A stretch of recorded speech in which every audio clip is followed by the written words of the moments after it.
AFMC is really known. That this video will provide ideas And also make sure between the office hours.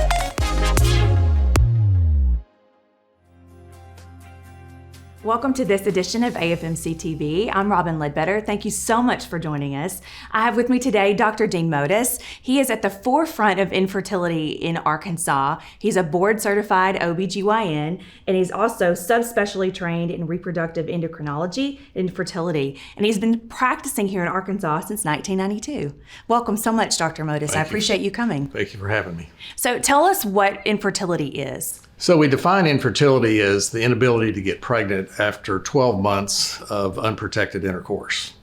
Now that does have some age qualifications. In women who are 35 and older, we'll drop that cutoff down to 6 months just because of the age-related decline in fertility, and we want to find problems sooner and act on them quicker in older women. So in younger women, 35 below 35, 1 year unprotected intercourse, 35 and above, 6 months. And that's kind of the cutoff when they should think about seeing someone and maybe looking to see why they're not pregnant. And how prevalent is it?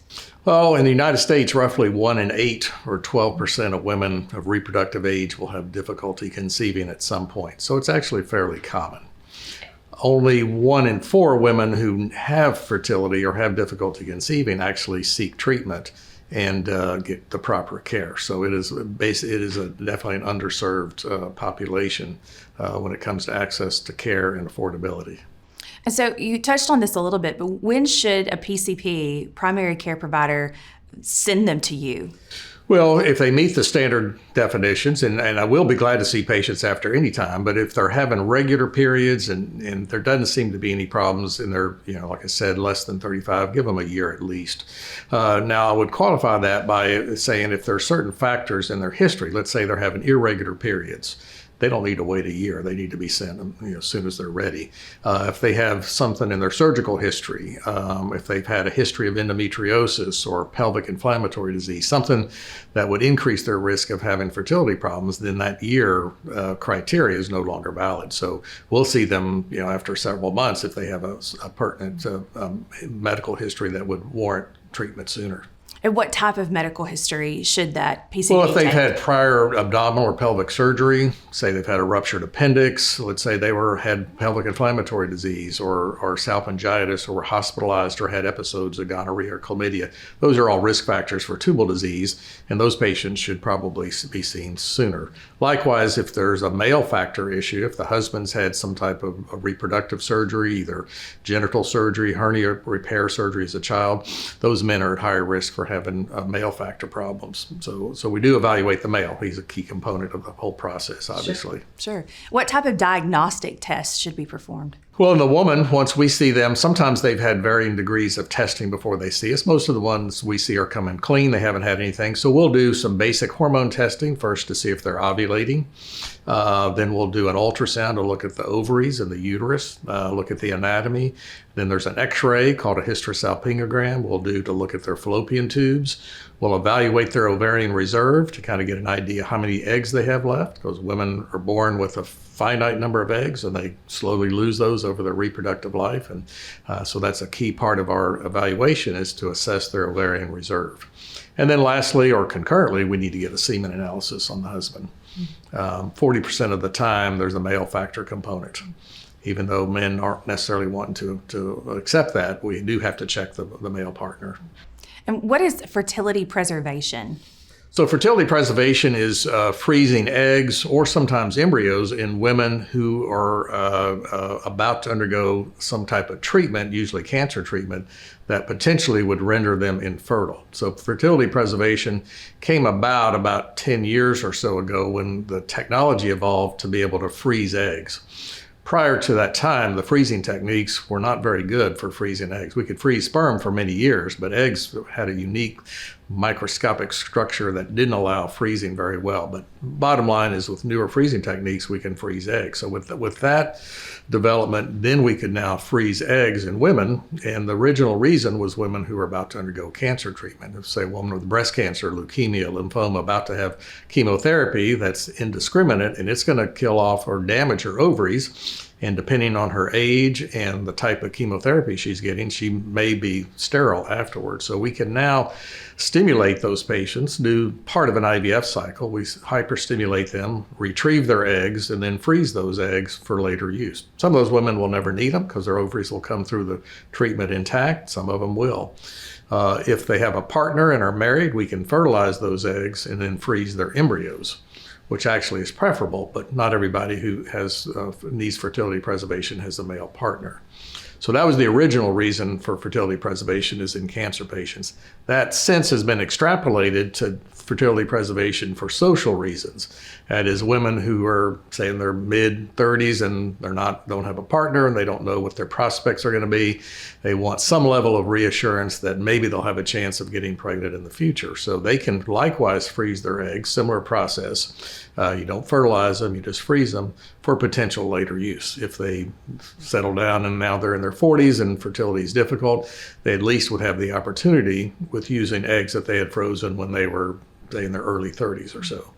And that's getting to be a more common indication, but that's patients need to be counseled regarding what all's involved with that, because it's not a guarantee that they would be able to get pregnant. It gives them some level of reassurance, but in no way does it guarantee a pregnancy.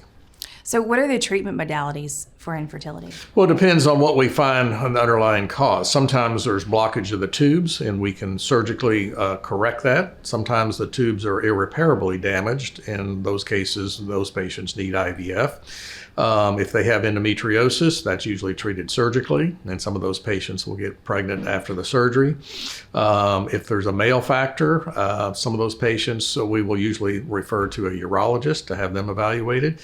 Sometimes the sperm count can be improved. Other times we have to work with what we've got. So simplest treatment is artificial inseminations or intrauterine inseminations or IUIs. And that's where we just take the husband's sperm, concentrate it down in our lab, get the best fraction, the motile sperm, put that sperm up in the woman's uterus. That's not IVF. It's a fairly simple office procedure. And if everything else, if their fallopian tubes are open and the sperm count's normal or maybe just a little bit low, usually we'll give them 3 to 4 attempts of artificial inseminations. Women who aren't ovulating, and that's their sole problem, those can be treated fairly easily with medications to induce ovulation and then just timed intercourse. And are comorbid medical conditions important to identify? Yes, and that's a big issue because these women are potentially going to get pregnant, and we want to make sure they're in the best physical shape before pregnancy, because comorbid medical conditions do increase the risk of pregnancy complications. And so we spend a big part of our time trying to optimize medical conditions, and that's where I think the primary care physicians can help in their patients, because they're the ones seeing those patients way before we see them. Conditions that would complicate a pregnancy, obesity certainly is high on the list, hypertension, and diabetes. So those three, but I would say we see a lot of patients who have untreated hypertension, and of course the obesity is a big issue also. And it's a common challenge that doesn't discriminate, right? That's right. Ethnicities. Yeah, it doesn't discriminate on race, ethnicity, political persuasion. It's across the board. All couples, all women and men are at risk. And it's 1 in 8 couples? 1 in 8, roughly, yes, in the United States, and that's pretty much the numbers worldwide. Now, as women get older, that prevalence is going to increase because of the age-related decline. But just in all women reproductive age 20 to 45, that's kind of the generally accepted number, 1 in 8. And is that different for Arkansas, or is that what you're seeing here too? That's about what we see. Arkansas is pretty much right in line with the fertility rates that you see nationwide. So we talk a lot about female health, but male health and studies are just as important. That's right. The male is obviously half the issue also. So one thing that the primary care physicians I would encourage to look into is the medication history in the male. We are seeing more males that have been placed on testosterone therapy for low testosterone, lots of other different different reasons, but that is a big problem because testosterone will suppress sperm production. And we see a lot of men who've been on testosterone, and unfortunately no one has mentioned to them the potential ramifications of that. So it's a good idea to ask the patient's partner or husband, have you been on any medications? Because they don't always volunteer that information. And we see that. I see several men a month that have been on testosterone. If you ask them, they'll tell you, but they don't always volunteer that. So you have to ask them specifically, have you taken any testosterone? And if they have, we really need to get them off. And there's other medications that can be used that can help their libido and sex drive and some of the other symptoms that don't involve testosterone. So that is an important factor on the male side of the problem. And regarding males, nationwide, worldwide, that's changing. Infertility for males have changed a lot too. That's right. There's at least 40% of the time there's a male factor component. That doesn't necessarily mean it's the only factor, but there's a male factor component. That's why it's critical that we evaluate the male, and that starts with just a basic semen analysis. Sperm counts have decreased significantly worldwide over the last 50 years. There's been about a 50% decrease in sperm counts throughout the world, and no one's really sure what the cause of that is. Now, the counts are still in the fertile range, but if the trend continues, then that potentially could be an issue. But people are looking to try to figure out what's happening. But it's definitely of some concern.